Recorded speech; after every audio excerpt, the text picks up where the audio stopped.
ಆತ್ಮೀಯ ವಿದ್ಯಾರ್ಥಿ ಮಿತ್ರರೇ, ತಮಗೆಲ್ಲರಿಗೂ ಕುಣಬಿ ಬ್ರದರ್ಸ್ ಯೂಟ್ಯೂಬ್ ಚಾನಲ್ಗೆ ಸ್ವಾಗತ.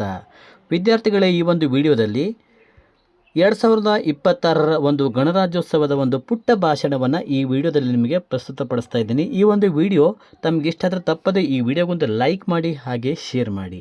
ಹಾಗಾದರೆ ಬನ್ನಿ ವಿದ್ಯಾರ್ಥಿಗಳೇ, ಶುರು ಮಾಡೋಣ. ಮಾನ್ಯ ಅಧ್ಯಕ್ಷರೇ, ಮುಖ್ಯ ಅತಿಥಿಗಳೇ, ಊರಿನ ಗಣ್ಯರೇ ಹಾಗೂ ನನ್ನ ಎಲ್ಲ ಶಿಕ್ಷಕರೇ ಮತ್ತು ಸಹಪಾಠಿಗಳೇ, ಎಲ್ಲರಿಗೂ 77ನೇ ಗಣರಾಜ್ಯೋತ್ಸವದ ಹಾರ್ದಿಕ ಶುಭಾಶಯಗಳು.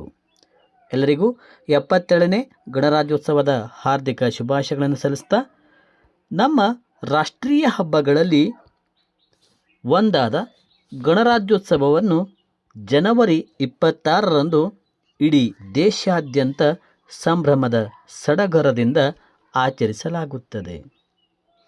ಈ ದಿನದಂದು ನಮ್ಮ ಸಂವಿಧಾನವು ಜಾರಿಗೆ ಬಂದ ದಿನವಾಗಿದೆ.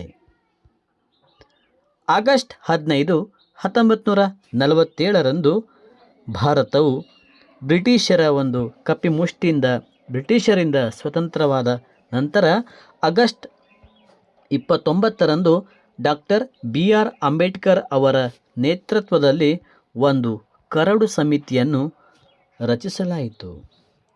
ಈ ಸಮಿತಿಯ ಸಂವಿಧಾನದ ಕರಡು ಪ್ರತಿಯನ್ನು ತಯಾರಿಸಿ ಶಾಸನ ಸಭೆಯಲ್ಲಿ ಮಂಡಿಸಿತು.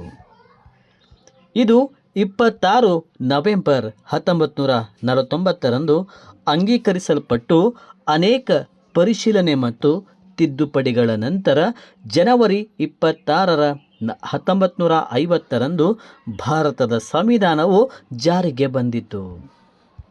ಹಾಗೆ ಭಾರತದ ಸ್ವಾತಂತ್ರ್ಯ ಚಳವಳಿಯಲ್ಲಿ ಭಾರತದ ರಾಷ್ಟ್ರೀಯ ಕಾಂಗ್ರೆಸ್ ಪೂರ್ಣ ಸ್ವರಾಜ್ಯದ ಧ್ಯೇಯವನ್ನು ಹಾಕಿಕೊಂಡಿತ್ತು. ಲಾಹೋರ್ನಲ್ಲಿ ನಡೆದ ಕಾಂಗ್ರೆಸ್ ಅಧಿವೇಶನದಲ್ಲಿ ಈ ನಿರ್ಧಾರವನ್ನು ತೆಗೆದುಕೊಂಡು ಈ ದಿನವನ್ನು ಪೂರ್ಣ ಸ್ವರಾಜ್ಯ ದಿನ ಎಂದು ಘೋಷಿಸಲಾಗಿತ್ತು. ಈ ದಿನವನ್ನು ಪೂರ್ಣ ಸ್ವರಾಜ್ಯ ದಿನ ಎಂದು ಘೋಷಿಸಲಾಗಿತ್ತು. ಹಾಗೆ ಇದೇ ಕಾರಣಕ್ಕಾಗಿ ಸ್ವಾತಂತ್ರ್ಯ ನಂತರ ಭಾರತದ ಸಂವಿಧಾನವನ್ನು ಈ ದಿನದಂದೇ ಜಾರಿಗೆ ತರಲಾಯಿತು. ಗಣರಾಜ್ಯೋತ್ಸವಕ್ಕೆ ಪ್ರತಿ ವರ್ಷ ಬೇರೆ ಬೇರೆ ದೇಶದ ಗಣ್ಯರು ಅತಿಥಿಗಳಾಗಿ ಬಂದು ಭಾಗವಹಿಸುತ್ತಾರೆ. ಗಣರಾಜ್ಯೋತ್ಸವಕ್ಕೆ ಪ್ರತಿ ವರ್ಷ ಬೇರೆ ಬೇರೆ ದೇಶದ ಗಣ್ಯರು ಅತಿಥಿಗಳಾಗಿ ಭಾಗವಹಿಸುತ್ತಾರೆ ಹಾಗೂ ನಮ್ಮಲ್ಲಿ ನಡೆಯುವಂಥ ಒಂದು ಪರೇಡನ್ನು ವೀಕ್ಷಣೆ ಮಾಡ್ತಾರೆ. ಹಾಗೆ ಈ ಹಿನ್ನೆಲೆಯಲ್ಲಿ ನಾಡಿನಾದ್ಯಂತ ಶಾಲಾ ಕಾಲೇಜು ಕಚೇರಿಗಳಲ್ಲಿ ವಿವಿಧ ಇಲಾಖೆಗಳಲ್ಲಿ ಸಂಭ್ರಮದಿಂದ ಆಚರಿಸಲಾಗುತ್ತದೆ. ಭಾರತೀಯ ಸಂವಿಧಾನ ಜಾರಿಗೆ ಬಂದು ಭಾರತವು ಗಣರಾಜ್ಯವಾದದ್ದು ಜನವರಿ 26, 1950ರಂದು. ಇದರ ಪ್ರಯುಕ್ತ ಈ ದಿನವನ್ನು ಪ್ರತಿ ವರ್ಷ ಜನವರಿ 26ರಂದು ಗಣರಾಜ್ಯೋತ್ಸವ ದಿನವನ್ನಾಗಿ ಆಚರಿಸಲಾಗುತ್ತದೆ.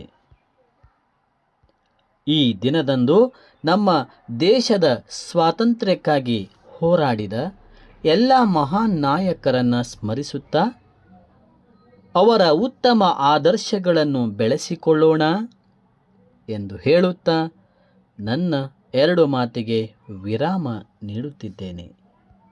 ಜೈ ಹಿಂದ್, ಜೈ ಭಾರತ್ ಮಾತಾ. ಧನ್ಯವಾದ.